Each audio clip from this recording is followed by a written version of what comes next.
नमस्कार दोस्तों, आज हम आपको होलिका दहन के शुभ मुहूर्त के साथ साथ होलिका दहन की रोचक प्राचीनतम कथा के बारे में बताएंगे।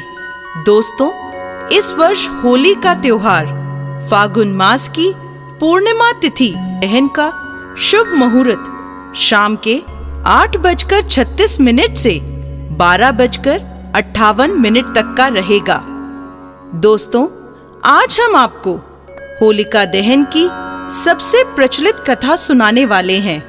इस कथा के अनुसार प्राचीन काल में हिरण्यकश्यप नामक अत्याचारी राक्षस राज ने तपस्या करके ब्रह्मा जी से एक वरदान प्राप्त कर लिया कि उसे संसार का कोई भी जीव जंतु, देवी देवता, राक्षस या मनुष्य धरती पर या आकाश में, घर में या बाहर, दिन में या रात में मार ना सके, यहाँ तक कि कोई शस्त्र भी उसे ना मार सके।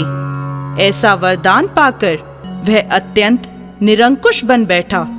परंतु हिरण्यकश्यप के घर में परमात्मा में अटूट विश्वास करने वाला भक्त पुत्र प्रहलाद पैदा हुआ।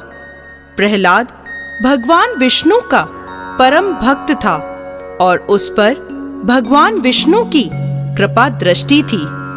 जब हिरण्यकश्यप को यह ज्ञात हुआ तो उसने प्रहलाद को आदेश दिया कि वह उसके अलावा और किसी की भी स्तुति ना करे। प्रहलाद के न मानने पर हिरण्यकश्यप उसे जान से मारने पर उतारू हो गया। उसने 8 दिनों तक प्रहलाद को बंदी बना लिया। 8वें दिन हिरण्यकश्यप की बहन होलिका, जिसे अग्नि से ना जलने का वरदान प्राप्त था, बालक प्रहलाद को गोद में उठाकर जलाने के उद्देश्य से आग में जा बैठी। प्रभु की कृपा से बालक प्रहलाद को कुछ नहीं हुआ, परंतु होलिका वहीं जलकर भस्म हो गई।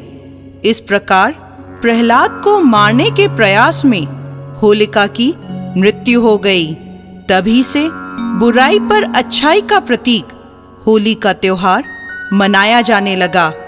तत्पश्चात हिरण्यकश्यप को मारने के लिए भगवान विष्णु नरसिंह अवतार धारण कर खंबे से गोधुली बेला में प्रकट हुए और दरवाजे की चौखट पर बैठकर अत्याचारी राक्षस राज हिरण्यकश्यप को अपने नाखूनों से मार डाला।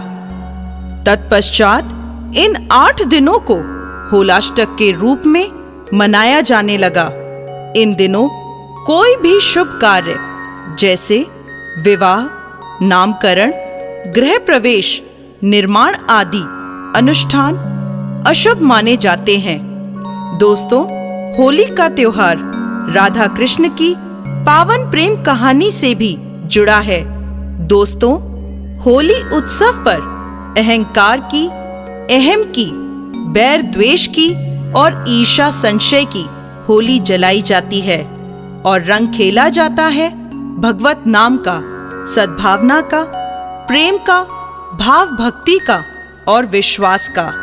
हम उम्मीद करते हैं कि यह होली का त्योहार आप सभी के जीवन को हर्षो उल्लास और नए रंगों से भर दे। इसी कामना के साथ हम आपसे विदा लेते हैं।